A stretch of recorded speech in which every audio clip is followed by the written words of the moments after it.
बिस्मिल्लाहिर्रहमानिर्रहीम। अस्सलाम वालेकुम नादरीन, आप यूट्यूब चैनल देख रहे हैं। मैं इमरान खान हूँ। नादरीन, एक इंतहाई अफसोसनाक वाक़या पेश आया पाकिस्तान में और सूबाई दारुल-हुकूमत बलूचिस्तान का कोयटा, वहाँ पे ये इंसिडेंट हुआ है और इंतहाई अफसोसनाक वाक़या है। एक के बाद एक बलूचिस्तान में वाक़यात होते हैं। हर थोड़े दिन के बाद हमें वहाँ से एक ऐसी खबर मिलती है। ये जो इंसिडेंट है इसमें चमन फाटक है, जो रेलवे फाटक है, उसके करीब जब ट्रेन गुजर रही थी तो वहाँ पे धमाका खेज़ मवाद था। उसमें धमाका हुआ है और ये प्लानिंग के साथ यहाँ पे धमाका किया गया और इतना शदीद धमाका था कि ट्रेन की बोगियाँ उड़ गई। वहाँ पे बहुत ज़बरदस्त तरीके से आग भड़क उठी। बड़ा खौफनाक धमाका था। ट्रेन को बहुत नुकसान पहुँचा। आसपास गाड़ियाँ थीं, वो सारी जल गई। आसपास की इमारतों में आग लग गई। बल्कि अभी रिपोर्ट हो रहा है कि एक करीब फ्लैट था, उसके अंदर एक फैमिली है, वो फैमिली भी सारी शहीद हो गई। तो ये इतना शिद्दत वाला धमाका था और इसने हिलाकर रख दिया पूरे पाकिस्तान को। पाकिस्तान भर में इसकी मजम्मत की जा रही है। ये दहशतगर्द किसी रियायत के मुस्तहिक नहीं है। इनके ऊपर रियासती शिकंजा कसना चाहिए, इनके खिलाफ कार्रवाई करनी चाहिए, इनको निशान इबरत बनाना चाहिए और जो लोग इसमें ज़िम्मेदार हैं और जिनकी सिक्योरिटी की जिम्मेदारी थी उनको भी निशान इबरत बनाना चाहिए। बलूचिस्तान या कोयटा पाकिस्तान का वो इलाका है जहाँ पे सबसे ज़्यादा सिक्योरिटी के इकदाम किए गए हैं। अगर आपने वहाँ पे कहीं, ये हुकूमती लोग बता रहे थे कि अगर वहाँ पे मूव भी करना चाहते हैं या कहीं जाना चाहते हैं एंटरटेनमेंट के लिए भी, तो आपको वक्त से पहले बताना पड़ता है। एजेंसियाँ इतनी ज़्यादा मुतहर्रिक हैं, इसके बावजूद ये एक बहुत बड़ा इंटेलिजेंस फेलियर है। अब तक की जो इब्तदाई इतलात आई हैं उनके मुताबिक 26 इसमें अफराद जाँ बहक हो गए हैं, जबकि 70 के करीब बताया जा रहा है कि लोग ज़ख्मी हुए हैं और ये शदीद ज़ख्मी है। लेकिन कुछ हुकूमती ज़राए और सहाफ़ती ज़राए ये कह रहे हैं कि हम पे बहुत दबाव है, हम खुलकर इसकी रिपोर्टिंग नहीं कर पा रहे। जो नुकसान हुआ है इस ट्रेन हादसे में या इस बम धमाके में, वो इससे कहीं ज़्यादा है जो रिपोर्ट किया जा रहा है। यानी हुकूमत जो चीज़ रिपोर्ट करवा रही है उस चीज़ के ऊपर उन्होंने इंफॉर्मेशन के ऊपर कंट्रोल रखा हुआ है और वो कोशिश कर रहे हैं कि जितना बड़ा नुकसान है उतना ना बताया जाए। पाकिस्तान में सरकार वैसे ये हथकंडा पिछले काफ़ी अरसे से अपना रही है कि अवाम का जितना मर्जी नुकसान हो जाए उस नुकसान को छुपाने की कोशिश की जाती है, ख़ास तौर पे जब दूर दराज इलाकों में कोई दहशतगर्दी का वाक़या हो जाए तो। लेकिन मालूमात किसी ना किसी तरह बाहर आ ही जाती हैं। अब इस ट्रेन के बारे में ये बताया जा रहा है कि ईद की छुट्टियाँ थी और ईद की छुट्टियों में आपको पता है लोग निकल जाते हैं अपने अपने घरों को, तो इसमें सिक्योरिटी एहलकार भी इस ट्रेन के अंदर सवार थे और शायद निशाना उन्हीं को बनाया गया है। अभी जब तफसीलात आएंगी और बताया जाएगा गवर्नमेंट की जानिब से तो तभी हम कुछ कह सकेंगे। लेकिन बज़ाहिर जो ऐसा दिखाई दे रहा है कि ये क्योंकि ट्रेन ईद की छुट्टियों के लिए जा रही थी, तो बलूचिस्तान में जो अहलकार ड्यूटियाँ देते हैं उनमें से जिनको छुट्टी मिलती है वो ईद पे अपने अपने घरों में चले जाते हैं। तो ये उन अहलकारों को टारगेट किया गया या उन्हें निशाना बनाया गया। ट्रेन के अंदर दहशतगर्द इस बार दाखिल नहीं हो सके। लास्ट टाइम जाफर एक्सप्रेस के अंदर दाखिल हो गए थे, पूरी ट्रेन ही अगवा कर ली थी और बहुत लोग वहाँ पे शहीद हो गए थे। लेकिन इस मरतबा ट्रेन को एक फाटक के नज़दीक धमाके से उड़ाया गया है और ना सिर्फ बहुत जानी नुकसान हुआ, माली नुकसान हुआ, इससे बहुत दहशत फैल गई है पूरे बलूचिस्तान में, पाकिस्तान में, जो दहशतगर्दों का एक मेन मकसद होता है। इंटेलिजेंस एजेंसियां कहाँ थी, सबसे बड़ा सवाल ये है। हर थोड़े अरसे के बाद पाकिस्तान में एक बड़ा इंटेलिजेंस फेलियर होता है, बार बार एक इंटेलिजेंस फेलियर होता है।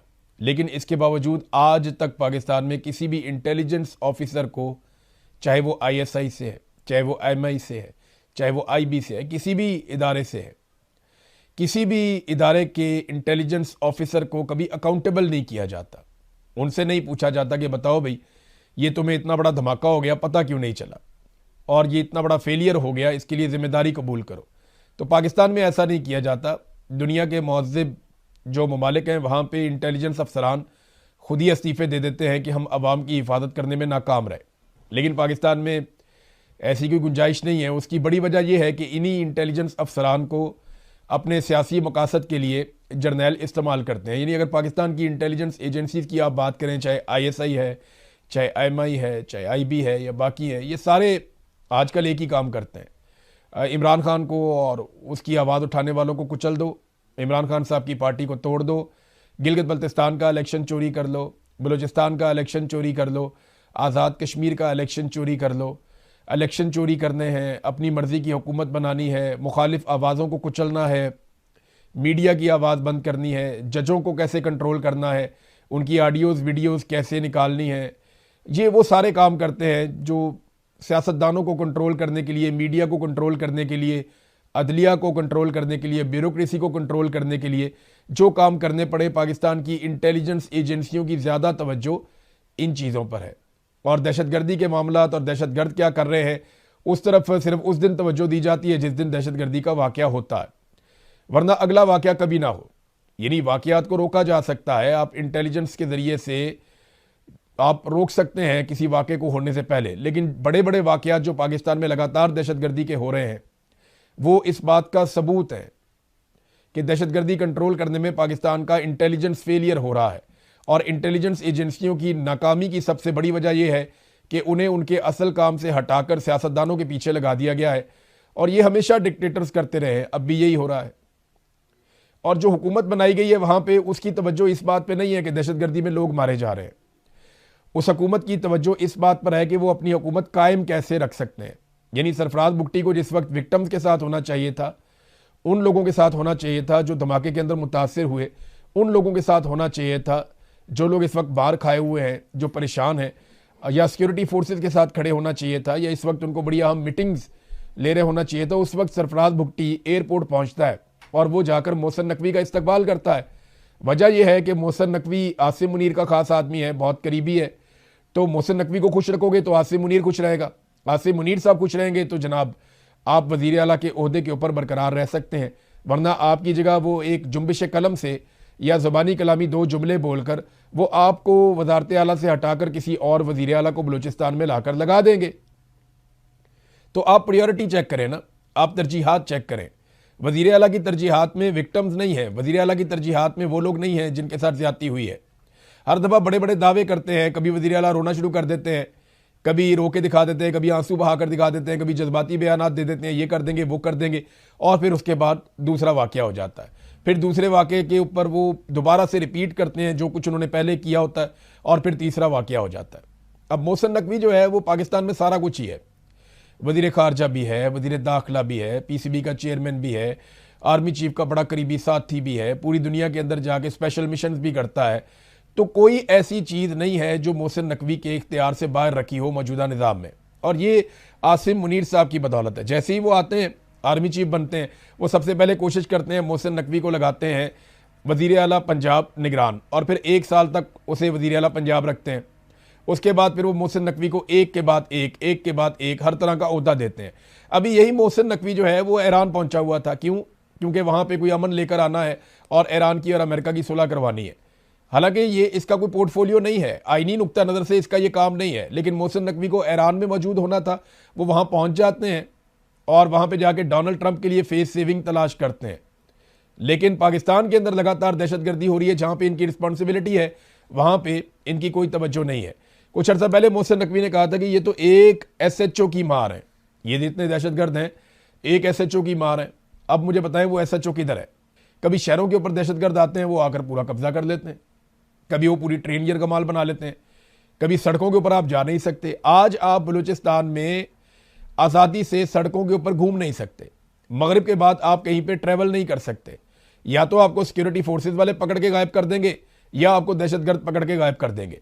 तो आपका कोई मुस्तकबिल बलूचिस्तान में नहीं है। हाँ, बलूचिस्तान में अगर हिफाजत है किसी चीज़ की तो मादनियात की है, और मादनियात को निकालने वाले ट्रकों की है, उन गाड़ियों की हिफाजत है जिन पे मादनियात पहुंचाई जाती हैं, उन कंटेनर्स की हिफाजत है, यानी जिनको बड़ी हिफाजत के अंदर निकाला जाता है कि जनाब इसके ऊपर मादनियात जा रही हैं हमारे गैर मुल्की आकाओं की, लिहाजा इनको यहाँ से बिल्कुल महफूज तरीके से निकालना है। यही काम जो है वो खैबर पख्तूनख्वा के कबायली इलाकों में भी होता है। बहरहाल भुट्टी साहब नकवी को गले लगाने के लिए, इस्तकबाल करने के लिए एयरपोर्ट पहुंच गए जिस वक्त उन्हें होना चाहिए था मुतासरीन के साथ। अब नाज़रीन, आसिम मुनीर साहब जिनकी प्राइम रिस्पॉन्सिबिलिटी है पाकिस्तानियों की हिफाजत करना, एक तो ये सूबाई सब्जेक्ट है, लेकिन इसके साथ क्योंकि बलूचिस्तान एक ऐसा सूबा है जहाँ पे फ़ौज पूरी तरह से कंट्रोल रखे हुए है, हर जगह पे उनकी चौकियाँ बनी हुई हैं और हर जगह पे फ़ौजी निज़ाम ने कंट्रोल किया हुआ है अमन व अमान के मामलात को, तो रिस्पॉन्सिबिलिटी तो पाकिस्तान के आर्मी चीफ़ की भी बनती है।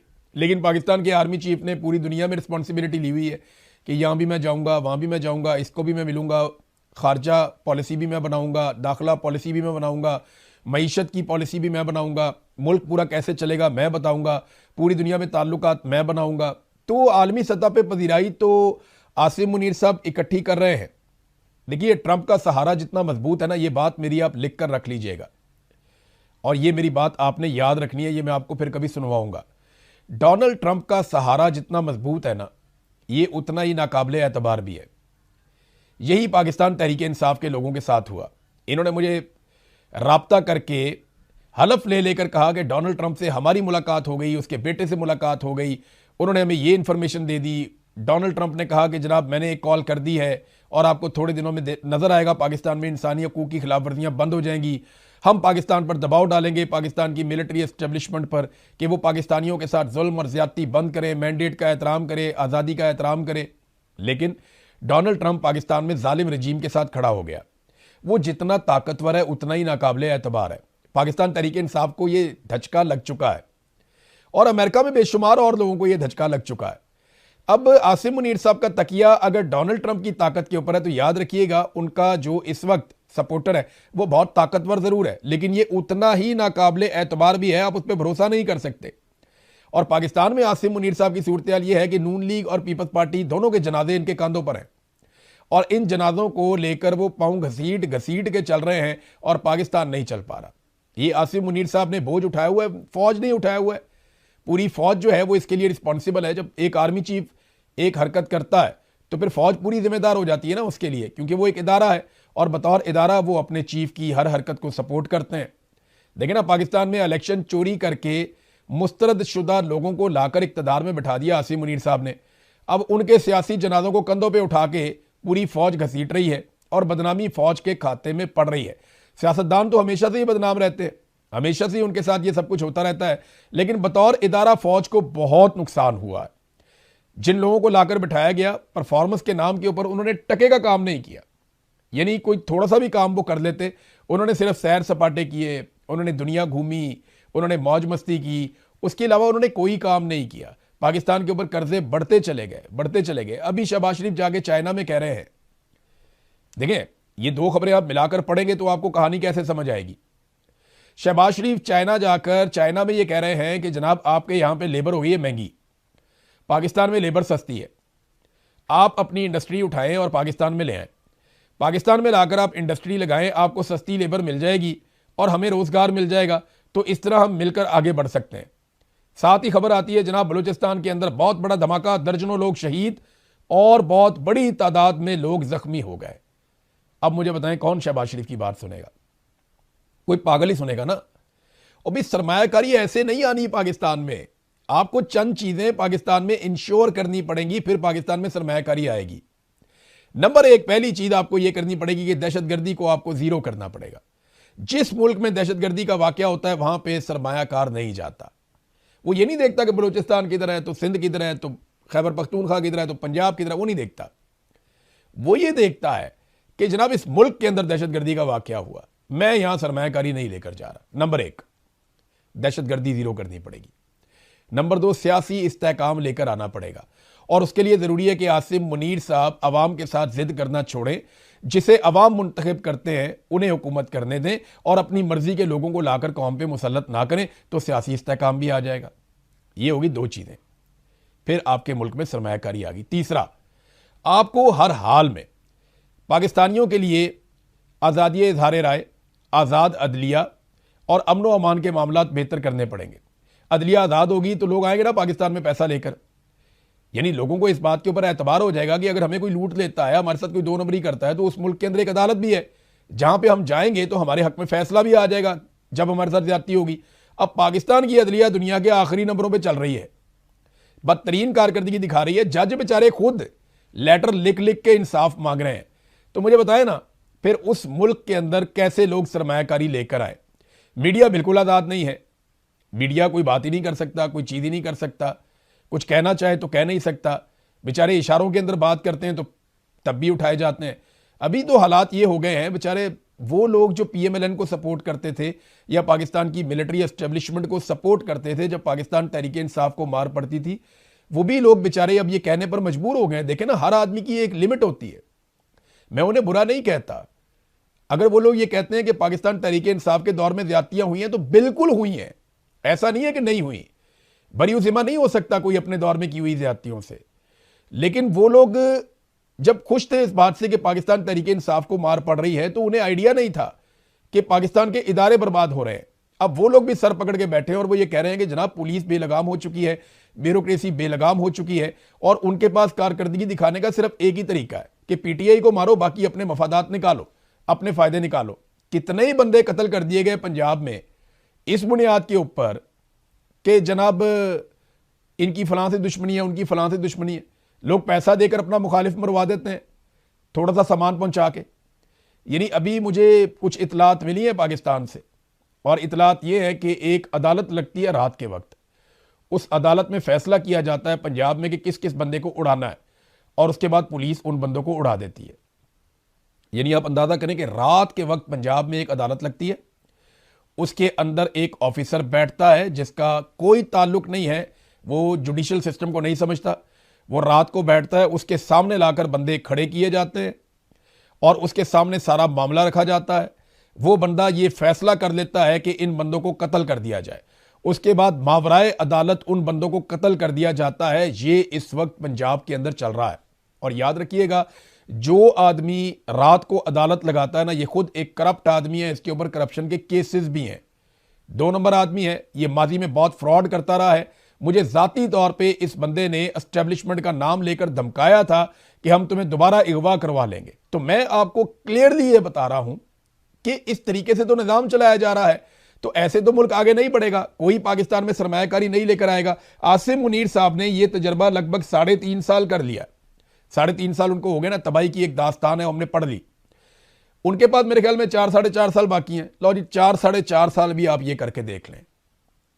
अव्वल तो किसी ने कल नहीं देखी, क्या पता कल आपके पास ये ओहदा, ये हैसियत, ये सारा कुछ हो या ना हो, ये तो अल्लाह रब्बुल इज़्ज़त जानता है।